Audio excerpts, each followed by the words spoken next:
All right, Burnsville Psych, here we go on attribution theory.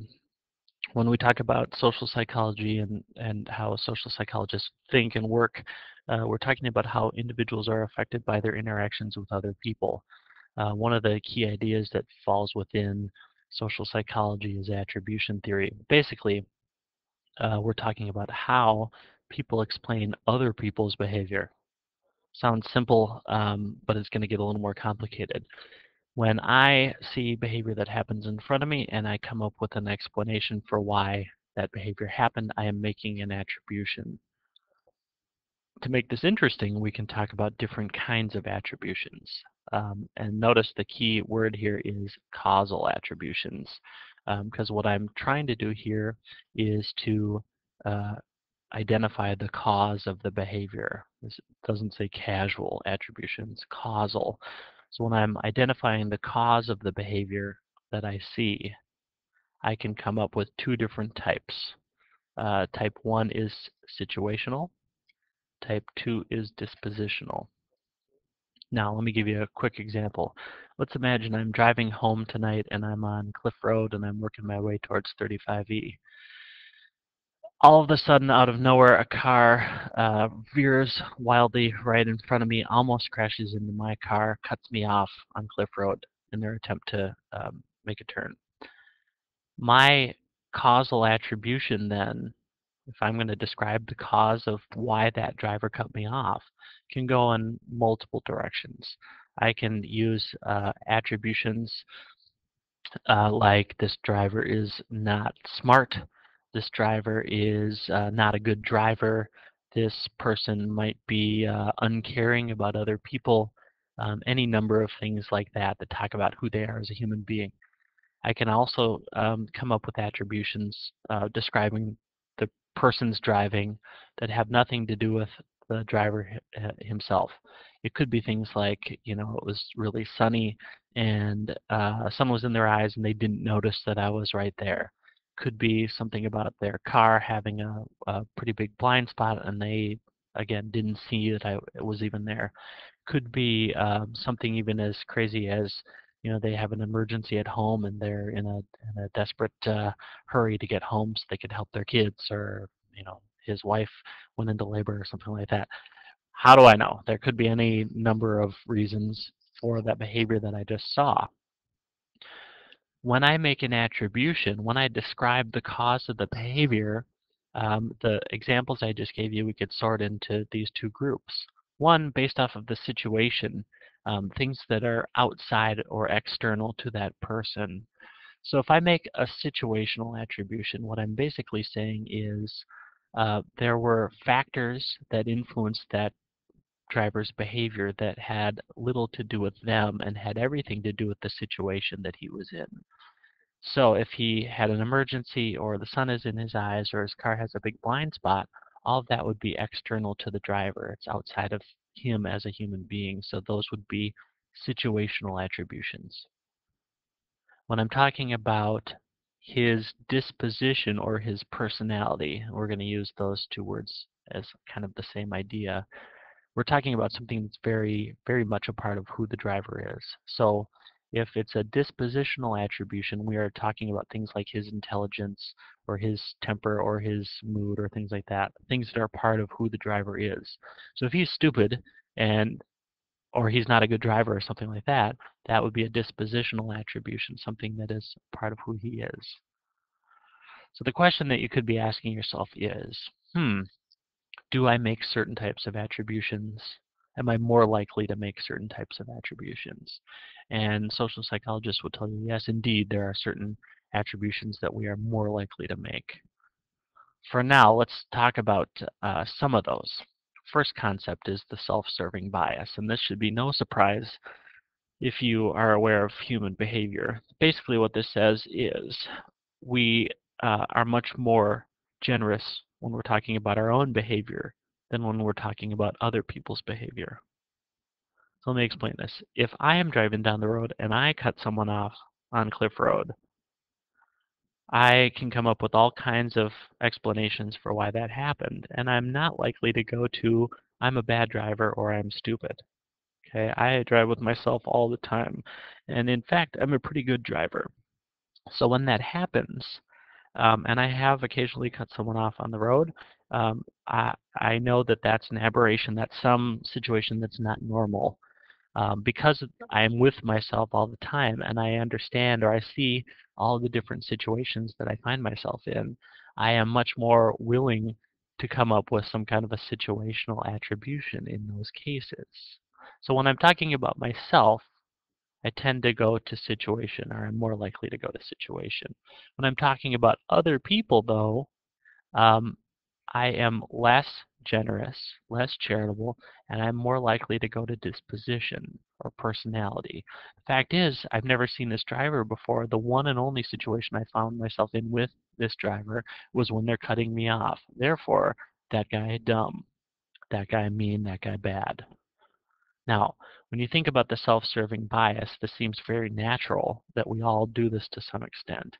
Um, the question that we're asking as we go along here is, how does this impact our behavior overall?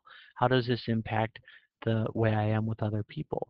If everybody I meet on the street, I'm more likely to go to disposition.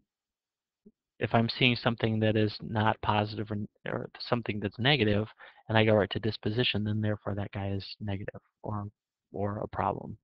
If I am willing or able to see situations that people find themselves in that pushes their behavior one way or the other, then if it's something negative, I can say, well, they might have a good reason for why they're doing this bad thing. It's a mistake. They didn't mean it, something like that. It tends to be a much more charitable world that we live in. So far we have attribution theory. We're talking about causal attributions.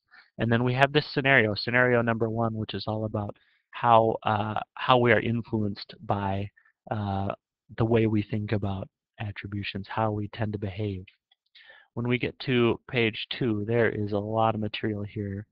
And I guess I'm going to skip forward. We're going to talk about the fundamental attribution error, and then I think we'll be done for today. Um, Tomorrow in class we can talk about just world attributions, and we can talk about the ultimate attribution error, but I think for now this will be plenty to get you working.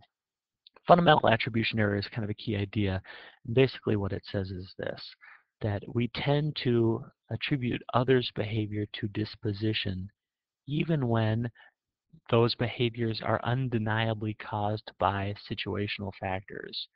I'm going to delete this. It's a historical example that I guess makes sense, but I have a much more simple example here.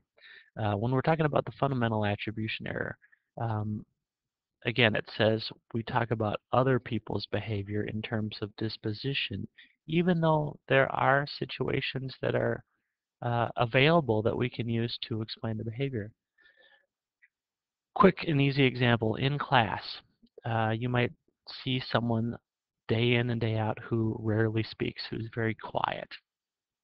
And every time you see that person in class and you see that they're very quiet, you might eventually attribute that quietness to the fact that their personality is shy and they're just not social or chatty.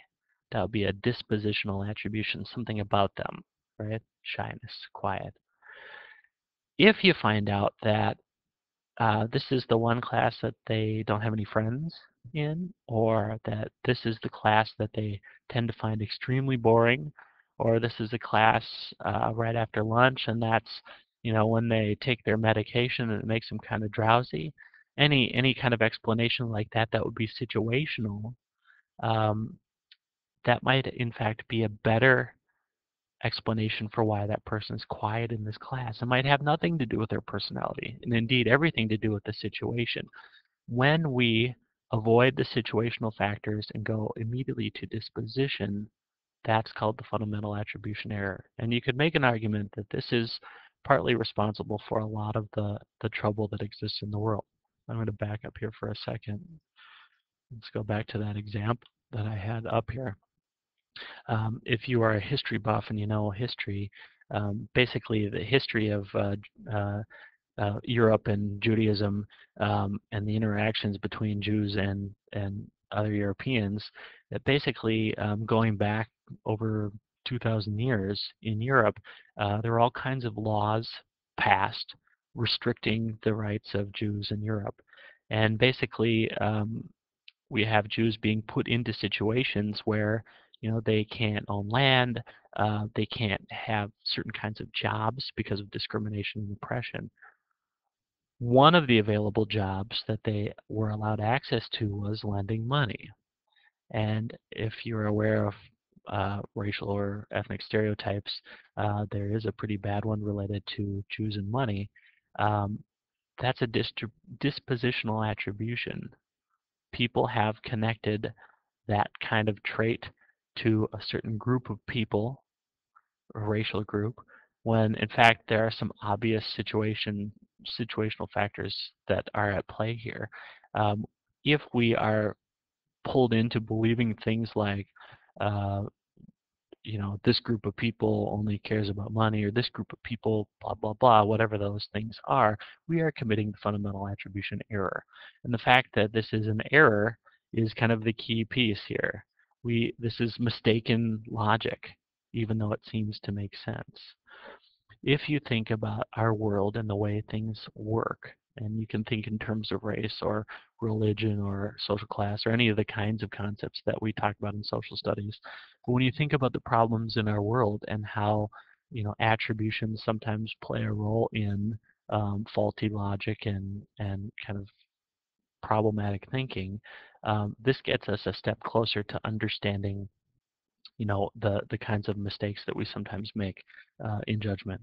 I'm going to argue that with an awareness of some of these ideas, if you understand how attributions work and the fundamental attribution error works, that might be one step in protecting yourself, or to use a better term, inoculating yourself to some of that kind of thinking.